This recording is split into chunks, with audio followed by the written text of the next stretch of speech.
അസ്സലാമു അലൈക്കും വറഹ്മത്തുള്ളാഹി വബറകാതുഹു. അൽഹംദുലില്ലാഹ് വസ്സലാത്തു വസ്സലാമു അലാ അഫ്ളൽ മുർസലീൻ വഅലാ ആലിഹി വസഹ്ബിഹി അജ്മഈൻ. അമ്മാ ബഅദ്. പ്രിയമുള്ള സഹോദരങ്ങളെ, സുഹൃത്തുക്കളെ, വളരെ നാളുകളായി ഞാൻ പറയാതെ വിട്ടുപോകുന്ന ഒരു വിഷയമാണ് മടവൂർ കറാമത്തുകളുടെ നുണപ്രചരണങ്ങളെക്കുറിച്ചുള്ള എൻ്റെ സംസാരം. വളരെ നാളുകളായി ഞാൻ ആ വിഷയം ഇപ്പോൾ സംസാരിക്കലില്ല. കാരണം അത് സംസാരിച്ചുകൊണ്ട് പ്രയോജനമില്ല. അത് വാശിയോടുകൂടെ കൂടുതൽ പൂർവോപരി ശക്തമായ വാശിയിലാണ് ഈ കാര്യം പ്രചരിപ്പിക്കാൻ, ഈ നുണ പ്രചരണം നടത്താൻ ഒരു വിഭാഗം തുനിഞ്ഞിറങ്ങിയിരിക്കുന്നത് എന്ന് നമുക്ക് മനസ്സിലായി.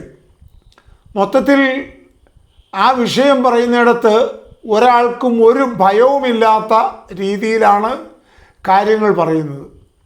അള്ളാഹു എന്ന് പറയുന്ന ഒന്നുണ്ടെന്നും ആ അള്ളാഹുവിൻ്റെ സൃഷ്ടിചരാചരങ്ങളാണ് ഈ കാണുന്നതെല്ലാം എന്നും ആ സൃഷ്ടിചരാചരങ്ങളുടെ മുഴുവൻ നിയന്ത്രണങ്ങളും മുഴുവൻ ഉത്തരവാദിത്വങ്ങളും മുഴുവനും ഉടമസ്ഥതയും അള്ളാഹുവിനാണെന്നും അള്ളാഹുവിൽ വേറെ ഒരാളെയും പങ്കു ചേർക്കാൻ പാടില്ലെന്നും അള്ളാഹുവിനെ പോലെ ഒന്നില്ലെന്നും അള്ളാഹുവിന് കൈയില്ല കാലില്ല, അള്ളാഹു എന്ന് പറയുന്ന ഒന്ന് പ്രപഞ്ചാതീതമായ ഒരു ശക്തിയാണ് ആ അള്ളാഹു എന്ന് പറയുന്നത്. ആ അള്ളാഹുവിൻ്റെ വസുഫുകൾ, സിഫത്തുകൾ മനുഷ്യന്മാരായ മുസ്ലിങ്ങളായ നമ്മൾ പഠിച്ച് വച്ച് മനസ്സിലാക്കി അത് വിശ്വസിച്ച് പോരുന്നവരുമാണ്. എന്നാൽ ഈ അടുത്ത കാലത്ത് നമ്മളിൽ നിന്നും മരിച്ച്, നമ്മുടെ കൂടെ ജീവിച്ച് മരിച്ചു വേർപെട്ടു പോയ CM അബൂബക്കർ മുസ്ലിയാർ എന്ന മടവൂർ ഒലിയുള്ള എന്ന പേരിൽ ഇപ്പോൾ പ്രസിദ്ധനായ CM അബൂബക്കർ മുസ്ലിയാർ, അദ്ദേഹത്തെക്കുറിച്ച് എല്ലാവർക്കും അറിയാം. അദ്ദേഹം ഒരു പാവം മനുഷ്യനാണ്, യാതൊരു കുഴപ്പമില്ലാതിരുന്ന ഒരാളാണ്. അദ്ദേഹം മരിക്കുന്നത് വരെ വലിയ പ്രശ്നങ്ങളൊന്നുമില്ല, ആളുകളൊക്കെ പോവും, കാണും, ചിലരൊക്കെ പോവില്ല, അങ്ങനെയൊക്കെ എന്നാണ്.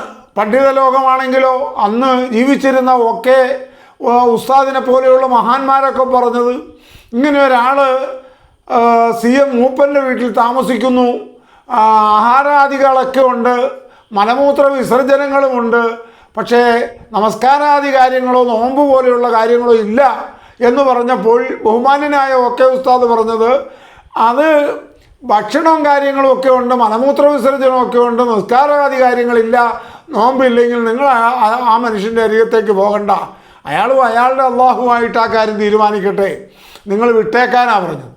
അതാണ് ശരഈയായ വിധിയും അതാ. അത്തരത്തിൽ അബോധാവസ്ഥയിൽ ശരഈൻ്റെ നിയമങ്ങൾ പൂർണ്ണമായും ഉപേക്ഷിച്ച് ഒരാൾ മസ്തിൻ്റെയോ മജ്ദൂബിങ്ങളുടെയോ അവസ്ഥയിൽ താമസിക്കുകയാണെങ്കിൽ അദ്ദേഹത്തെ പിൻപറ്റാനോ അദ്ദേഹം പറയുന്നതനുസരിച്ച് ജീവിക്കാനോ ഒരു കാരണവശാലും ശരഈ അനുവദിക്കുന്നില്ല, ഇസ്ലാം അനുവദിക്കുന്നില്ല. അള്ളാഹിൻ്റെ ദീൻ, പരിശുദ്ധ ദീനിൽ അതിന് അനുവാദമില്ല. പിന്നെ വലിയ വലിയ പണ്ഡിതന്മാരൊക്കെ പറയുന്നുണ്ട്, എന്നെ നിയന്ത്രിക്കുന്നത് ജീവിച്ചിരിക്കുമ്പോഴും CM അബൂബക്കർ വലിയുള്ളാഹിയാണ്, ഞാൻ മരിച്ചതിന് ശേഷം എൻ്റെ നിയന്ത്രണമൊക്കെ അവരൊക്കെയാണ് എന്ന് പറയുന്നത് എന്തടിസ്ഥാനത്തിലാണെന്ന് നമുക്കറിഞ്ഞുകൂടാ. നമ്മൾ കേട്ട് പഠിച്ച് പഴകിയ പരിശുദ്ധ ദീനിൽ അങ്ങനെ ഒരു വാദമില്ല. പരിശുദ്ധ ദീനിൽ ഇങ്ങനെ ഇത്തരം ഒരു ആളുണ്ട്, മജ്ദൂബിങ്ങളുടെ അവസ്ഥയിൽ കഴിയുകയാണെങ്കിൽ ആ ആളുമായി യാതൊരു സഹവാസവും പരിശുദ്ധ ഇസ്ലാം, അള്ളാഹുവിൻ്റെ റസൂൽ മുഹമ്മദ് നബി പ്രബോധനം ചെയ്ത പരിശുദ്ധ ഇസ്ലാമിലില്ല, അത്രക്കാരേ ഇല്ല. ഇമാം ഗസാലി ഹുജ്ജത്തുൽ ഇസ്ലാം പഠിപ്പിച്ചത് വെള്ളത്തിൻ്റെ പുറത്ത് നടക്കുകയും തീയിൽ കിടന്നുറങ്ങുന്നതായും കണ്ടാൽ ആ മനുഷ്യൻ അസ്റോ ളുഹ്റോ നിസ്കരിക്കുന്നുണ്ടോ നോക്കുക, ഇല്ലെങ്കിൽ ഒന്നും ചെയ്യേണ്ട, കല്ല ജമ്മിൻ്റെ ഇതിനു വേണ്ടി അയാൾ നീട്ടിവെച്ചതായിരിക്കും. അസ്ർ സമയമായിട്ടും അയാൾ നമസ്കരിക്കുന്നില്ലെങ്കിൽ അയാളെ വിട്ടേറിയത് ശൈത്വാനാണ് എന്നാണ് പഠിപ്പിച്ചത്. അപ്പോൾ അതുകൊണ്ട് തന്നെ ഇത്തരം വിഷയങ്ങളിൽ പരിശുദ്ധ ഇസ്ലാമിൻ്റെ കാഴ്ചപ്പാട് അത്തരത്തിലുള്ള ഒരു മസ്താനുമായും ഒരേർപ്പാടും മുസ്ലിങ്ങൾക്ക് പാടില്ല എന്നാണ്. പിന്നെ ഈ മൊയ്ലിയാക്കന്മാർ ഞങ്ങളെ നിയന്ത്രിക്കുന്നത് അയാളാണ്, ഞങ്ങൾ മരിച്ചിട്ടും അദ്ദേഹമാണ് എന്നെ നിയന്ത്രിക്കണേ. അവർ ഇസ്ലാമിനെ വഴിപിഴപ്പിക്കുന്ന, നശിപ്പിക്കുന്ന ഒരു വിഭാഗം ആളുകളായിട്ട് തന്നെ നമ്മൾ കാണണം. അല്ലെങ്കിൽ അത്ര ഒരാളുണ്ട് മജൂദുമാണ്, നിസ്കരിക്കുന്നുമില്ല, നോമ്പെടുക്കുന്നില്ല, വെറുതെ കിടക്കുക, അതവിടെ കിടന്നോട്ടെ പാവം, എന്താണെന്ന് വെച്ചാൽ നിങ്ങൾ ഭക്ഷണം കൊടുത്താലേ, അല്ലെങ്കിൽ നിങ്ങളങ്ങോട്ട് പോകണ്ട എന്ന് പറയുകയാണ് യഥാർത്ഥ പണ്ഡിതൻ ചെയ്യേണ്ടത്.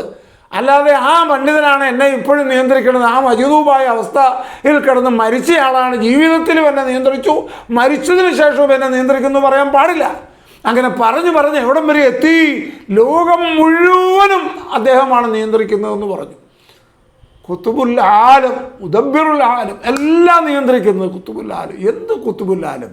എവിടത്തെ കുത്തുബുൽ ആലം? കുത്തുബിനൊരു മാനദണ്ഡമില്ലേ? കുത്തുബിനൊരു മാനദണ്ഡമില്ലേ? അബ്ദാലിനൊരു മാനദണ്ഡമില്ലേ? ഔലിയാക്കൊരു മാനദണ്ഡമില്ലേ? ആരിഫിനൊരു മാനദണ്ഡമില്ലേ? ഇസ്ലാമിൽ ഇതിനൊക്കെ മാനദണ്ഡമില്ലേ? ഔലിയ ആരാണ്?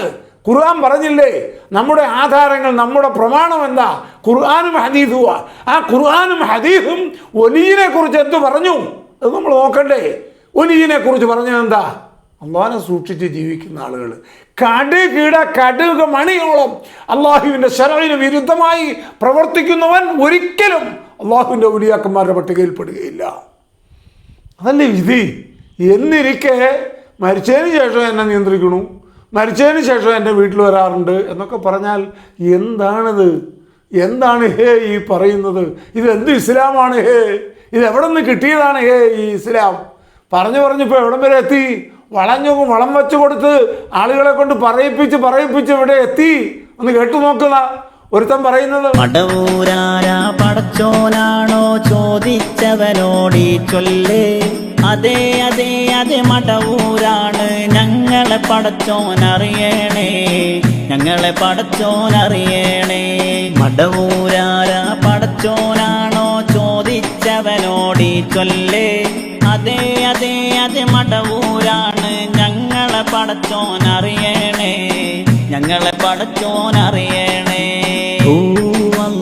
മടവൂരേ മടിയിൽ കനമത് ഉള്ളോരെ, കനമത് മടിയിൽ വെച്ചോളൂ, കുൻ ഫയകൂനിൽ കുൻ ഹുവ മടവൂരേ പറയുന്നു മടവൂര് ഞങ്ങളുടെ പടച്ചോനാണ്. അതാ ഇത് പറയുന്ന ഞങ്ങളും പറഞ്ഞുകൊണ്ടിരുന്നത്. കേൾക്ക്, ഇങ്ങനെ പറയുമെന്നാണ് ഞങ്ങൾ മുമ്പേ പറഞ്ഞത്. മടവൂരിനെ കുറിച്ച് നിങ്ങൾ ആവശ്യമില്ലാത്ത മഹത്വങ്ങൾ പറഞ്ഞ് പ്രകീർത്തിച്ച് പാവപ്പെട്ട സാധാരണക്കാർ അദ്ദേഹത്തെ പടച്ചവനാക്കും എന്നാണ് ഞങ്ങൾ പറഞ്ഞത്. ഇപ്പം ആയില്ലേ?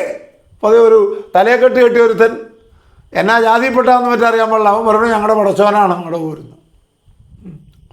വേറെ ഒരുത്തൻ പറയുന്നത് കേട്ടു നോക്ക്, അതിലും വലുതാ. മടവൂരിൻ്റെ ഒരു കറാമത്ത് ഒരുത്തൻ പറയണതാ, കേട്ടോളൂ. എന്താ പറയുന്നതെന്നറിയാവോ? ഒരു വീട്ടിലൊരു സഹോദരൻ, അവൻ്റെ അനുജന് പെട്ടെന്ന് സംസാരശേഷി നഷ്ടപ്പെട്ടു പോയി. പറയുന്ന കേൾക്ക്, ശരിക്ക് കേട്ടോ.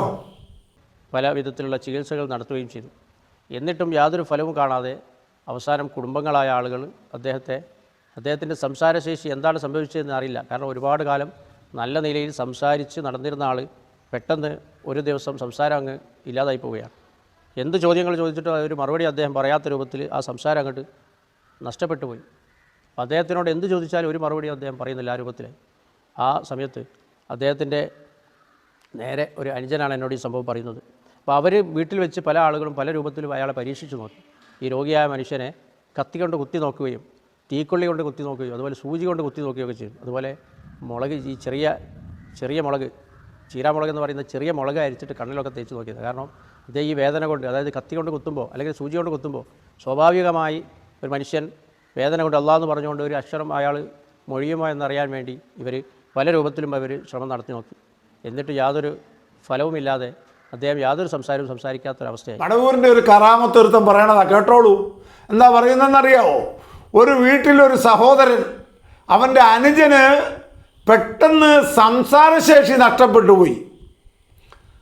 പറയുന്ന കേൾക്ക്, ശരിക്ക് കേട്ടോ, ശരിക്ക് കേൾക്ക് പറയുന്നത്. സംസാരശേഷി നഷ്ടപ്പെട്ട് ഇയാളെ ചികിത്സിക്കാൻ പല വൈദ്യൻ്റെ അടുക്കാൻ പോയി, പല ഡോക്ടറെ അടുക്കാൻ പോയി, പലതും ചെയ്തു, സംസാരിക്കുന്നില്ല. പിന്നെ ഈ സംസാരിക്കാത്ത ഈ അനുജൻ വെറുതെ മനഃപൂർവ്വം സംസാരിക്കാത്തതാണോ, ഇയാൾ അഭിനയിക്കുന്നതാണോ, സാക്ഷാൽ സംസാരശേഷി നഷ്ടപ്പെട്ടതാണോ എന്നത് പരീക്ഷിക്കണ്ടേ? പരീക്ഷിക്കണം. ആ പരീക്ഷിക്കാൻ ഇയാൾ എന്താ ചെയ്തെന്നറിയാവോ? നല്ല ഒന്നാം തരം പിച്ചാത്തി എടുത്ത് ഈ സംസാരശേഷി നഷ്ടപ്പെട്ട അനുജൻ്റെ ശരീരത്തേക്ക് കുത്തിക്കയറ്റി. ഇയാൾ പറയണതാ. എന്നിട്ടും അയാൾ അനങ്ങുന്നില്ല, സംസാരിക്കുന്നില്ല. ഉടനെ സൂചി എടുത്തു. സൂചി, ചാക്കൊക്കെ തുന്നണ സൂചിയില്ലേ, ആ സൂചി എടുത്ത് ഈ സംസാരം നഷ്ടപ്പെട്ടു പോയ, സംസാരശേഷി നഷ്ടപ്പെട്ട ഈ അനുജൻ്റെ ദേഹത്തേക്ക് കുത്തി. എന്നിട്ടും ഈ അനുജൻ സംസാരിക്കുന്നില്ല. അത് കഴിഞ്ഞപ്പോൾ അടുപ്പിൽ കത്തിച്ചുകൊണ്ടിരുന്ന ഇത്രയുള്ള തീക്കൊള്ളി, നല്ല തീക്കനലുള്ള തീക്കൊള്ളി, ആ തീക്കൊള്ളി എടുത്തുകൊണ്ടെന്ന് ഇയാളുടെ പുറത്തേക്ക് കുത്തി വെച്ചുകൊണ്ടിരുന്നു. കുത്തി അങ്ങനെ അങ്ങോട്ട് തീക്കൊള്ളി കൊണ്ട് അങ്ങോട്ട് പൊള്ളിച്ചു ജ്യേഷ്ഠൻ അനുജനെ. എന്നിട്ടും ഇയാൾ സംസാരിക്കുന്നില്ല. അപ്പോഴെന്ത് ചെയ്തു? നല്ല ചെറിയ മുളകില്ലേ, കാന്താരി മുളക്, അത് അരച്ച് കണ്ണിലങ്ങോട്ട് ശരിക്ക് പുരട്ടി കൊടുത്തു, സംസാരിക്കുമെന്നറിയാൻ. എന്നിട്ടും സംസാരിച്ചില്ല. നമ്മുടെയൊക്കെ വീടുകളിൽ നമ്മുടെ അനുജനോ മകനോ മക്കളോ സുഹൃത്തോ ആർക്കെങ്കിലും സംസാരശേഷി നഷ്ടപ്പെട്ടു, കേൾവി ശേഷി നഷ്ടപ്പെട്ടു, അല്ലെങ്കിൽ നടക്കാനുള്ള ശേഷി നഷ്ടപ്പെട്ടു, കുഴഞ്ഞു വീണു, ഇങ്ങനെ എന്തെങ്കിലും സംഭവം ഉണ്ടായാൽ അത് അഭിനയമാണോ യഥാർത്ഥമാണോ എന്ന് പരീക്ഷിക്കാൻ ഏതെങ്കിലും ഒരു മനുഷ്യപുത്രൻ, മനുഷ്യനുണ്ടായ ഒരുത്തൻ, മൃഗത്തിൻ്റെ കാര്യമല്ല, മനുഷ്യനുണ്ടായ ഒരുത്തൻ അത് തീക്കൊള്ളി എടുത്ത് ഈ ശരീരത്തെ, സ്വന്തം അനുജൻ്റെ ശരീരത്തിൽ കുത്തി പരീക്ഷണം നടത്തുമോ? ചാക്കൂന്ന് കുത്തണ ചാക്ക് സൂചി, സൂചി വെച്ച് കുത്തി പരീക്ഷിച്ച് നോക്കുവോ? അടുപ്പിൽ കത്തുന്ന തീക്കൊള്ളി എടുത്ത് കുത്തി പരീക്ഷിച്ച് നോക്കുവോ? ചെറിയ കാന്താരി മുളക് അരച്ച് കണ്ണിൽ തേച്ച് ഇയാളുടെ സംസാരശേഷി നഷ്ടപ്പെട്ട് സംസാരിക്കട്ടെ എന്ന് പറഞ്ഞുകൊണ്ട് ചെയ്യുമോ ആരെങ്കിലും? എന്നിട്ട് മടവൂർ അബൂ ക്രൂസുകാരെ എടുക്കൊണ്ട് അബൂ ക്രൂസുകാർ സംസാരിപ്പിച്ചു എന്നാണ് വിട്ടത്. അതിപ്പോൾ അതിൽ അത്ഭുതമില്ല. മടവൂർ അബൂ ക്രൂസുകാർ ഇപ്പോൾ എന്തെല്ലാം ചെയ്യുന്നു. പ്ലെയിനിനെ നിയന്ത്രിക്കണു, കപ്പലെ താങ്ങണു, മരിച്ചവരെ എണിപ്പിക്കണു, കുട്ടികളില്ലാത്തവർക്ക് കുട്ടികളെ കൊടുക്കണു, പെൺകുട്ടിയില്ലാത്തവർക്ക് പെൺകുട്ടീനെ കൊടുക്കണു, ആൺകുട്ടിയില്ലാത്തവർക്ക് ആൺകുട്ടീനെ കൊടുക്കണു. ഈ ലോകത്ത് എന്ത് കാര്യം അള്ളാഹു ചെയ്യുന്നുവോ അത് മുഴുവനും ഈ പറഞ്ഞ സാധനം ആൾ ചെയ്യും. അപ്പോൾ അതുകൊണ്ട് ഇയാളുടെ സംസാരശേഷി അബൂ ക്രൂസുകാരുടെ അടുക്കൽ ചെന്നപ്പോൾ മാറി, മടവൂരിൻ്റെ അടുക്കൽ ചെന്നപ്പോൾ മാറി എന്നുള്ള കാര്യത്തിൽ നമുക്ക് യാതൊരു കുഴപ്പമില്ല, സംസാരിക്കും. മടവൂർ പറഞ്ഞു, സംസാരിച്ചു, അത് നമുക്ക് തർക്കമില്ല. മടവൂരിൻ്റെ അടുക്ക പോയതിനും തർക്കമില്ല. പക്ഷേ ഒരാളുടെ സംസാരശേഷി നഷ്ടപ്പെട്ടാൽ ആ ആളെ സ്വന്തം ജ്യേഷ്ഠൻ തീക്കൊള്ളി വെച്ച് കുത്തുമെന്നും ചാക്കുസൂചി ശരീരത്തിൽ കുത്തിക്കയറ്റുമെന്നും പിച്ചാത്തി ഊരി കുത്തി നോക്കുമെന്നും കാന്താരി മുളക് അരച്ച് കണ്ണി തേക്കുമെന്നും ഒക്കെ പറയുന്ന ഇത്രയും വലിയ ഹംക്കുത്തരം, ഇത്രയും വലിയ നുണ, കച്ചകെട്ടി പച്ച കള്ളം പറയാൻ ഈ തലേക്കെട്ടുകാരനായ നിങ്ങൾക്ക് എങ്ങനെ ധൈര്യം വരുന്നു? നിങ്ങൾ എന്തിൻ്റെ അടിസ്ഥാനത്തിലാണ് ഈ കളവ് പറയുന്നത് ജനത്തിനോട്? ഇത് ജനങ്ങൾക്ക് കളവാണെന്ന് മനസ്സിലാവില്ല എന്നാണോ നിങ്ങൾ വിചാരിച്ചത്? നിങ്ങളുടെ തലയിൽ ആൾ താമസമില്ല, ബുദ്ധിയില്ല, നിങ്ങളുടെ തലയിൽ കളിമണ്ണാണ് എന്ന് വിചാരിച്ച് എല്ലാ ജനങ്ങളുടെയും തലയിൽ കളിമണ്ണാണോ? നിങ്ങൾ ഈ പറയുന്ന സംഭവം ലോകത്ത് സംഭവിക്കില്ല എന്ന് മനുഷ്യനറിഞ്ഞുകൂടെ? സ്വന്തം അനുജൻ്റെ സംസാരശേഷി നഷ്ടപ്പെട്ടാൽ അത് നഷ്ടപ്പെട്ടോ ഇല്ലയോ എന്ന് അറിയാൻ ചെയ്യുന്ന മാർഗം അതാണോ? സൂചി കുത്തുക, പിച്ചാത്തി കുത്തുക, തീക്കൊള്ളി ഒടിച്ച് കുത്തുക, ശരീരത്ത് കുത്തുക, കണ്ണിൽ മുളകരച്ച് തേച്ച് കൊടുക്കുക. അയാൾ മരിച്ചുപോയെന്നാണ് എൻ്റെ വിശ്വാസം. മരിച്ചില്ലെങ്കിൽ ഇത്രയൊക്കെ ചെയ്യുമ്പോൾ പുറംകാലം കൊണ്ടൊരു ചവിട്ടു വെച്ച് തരൂലേ? കത്തി കൊണ്ട് കുത്തുകയോ തീ പൊള്ളുകയോ ചെയ്യുമ്പോൾ ഞെട്ടുകയും ചെയ്യുമ്പോൾ ഒരു ചവിട്ടും വെച്ച് തരും. സംസാരശേഷി മാത്രമേ അയാൾക്ക് പോയുള്ളെങ്കിൽ. ഇയാൾക്ക് സംസാരശേഷി മാത്രമല്ല പോയേ, ആൾ തന്നെ മരിച്ചുപോയി. നിങ്ങളെങ്ങാനും വല്ല കൊന്നോമറ്റായിരിക്കും, അല്ലാതെ ഇപ്പം എന്ത് പറയാനാ? അല്ലാതെ ഒരു കാരണവശാലും ഒരാളെ ജീവനുള്ള ആളാണെങ്കിൽ അയാളെ തീക്കൊള്ളി വെച്ച് കുത്തിയാൽ അയാൾ സമ്മതിക്കില്ല, മുളകരച്ച് തേച്ചാൽ അയാൾ സമ്മതിക്കില്ല, പിച്ചാത്തിക്ക് കുത്തിയാൽ സമ്മതിക്കില്ല. ഇത് പച്ചയ്ക്ക് തലേക്കെട്ട് കെട്ടി ഒരുത്തൻ പറയുക, ഇവനൊക്കെ ആരാണ് ഇയാളൊക്കെ എന്തുദ്ദേശത്തിലാണ് ഇതൊക്കെ പ്രചരിപ്പിക്കണേ? ഇത് കേട്ട പാടിയ വിശ്വസിക്കും ആൾക്കാരെന്ന് വിചാരിക്കുന്നുവോ? ഇങ്ങനെ ഇല്ലാത്ത കഥകൾ പ്രചരിപ്പിച്ച് മടവൂർ CM അബൂബക്കർ മുസ്ലിയാർ എന്ന് പറയുന്ന മഹാനായ മനുഷ്യൻ എവിടെ എത്തി? വലിയായിട്ട് എല്ലാവരും കണക്കാക്കുകയും ബഹുമാനിക്കുകയും ചെയ്തിരുന്ന ഞാൻ ഉൾപ്പെടെ ഒക്കെ ബഹുമാനിക്കുന്ന വ്യക്തിയാണ് CM അബൂബക്കർ വലിയുള്ള, CM വലിയുള്ള. ആ സി വലിയുള്ളാനെ ഇപ്പം എന്താക്കി? എല്ലാവരും കൂടി പടച്ചോനാക്കി. അതിലും അപ്പുറത്താക്കിയപ്പോഴോ അതൊന്നുമല്ല എന്ന് പറയേണ്ട സാഹചര്യം വന്നിരിക്കുകയാണ്. അല്ലെങ്കിൽ നിങ്ങളെല്ലാവരും കൂടി ആക്കുമെന്ന് പണ്ട് ഞങ്ങൾ പറഞ്ഞു. ഇപ്പോൾ അത് അക്ഷരാർത്ഥത്തിൽ ശരിയായി വന്നിരിക്കുക. ഏതായാലും ദീനിന് പിടിപെട്ടിരിക്കുന്ന ഈ മാരക രോഗം അള്ളാഹുവേ നീ അവസാനിപ്പിക്കണേ എന്ന് അള്ളാഹിനോട് പറയുകയല്ലാതെ മാർഗമില്ല.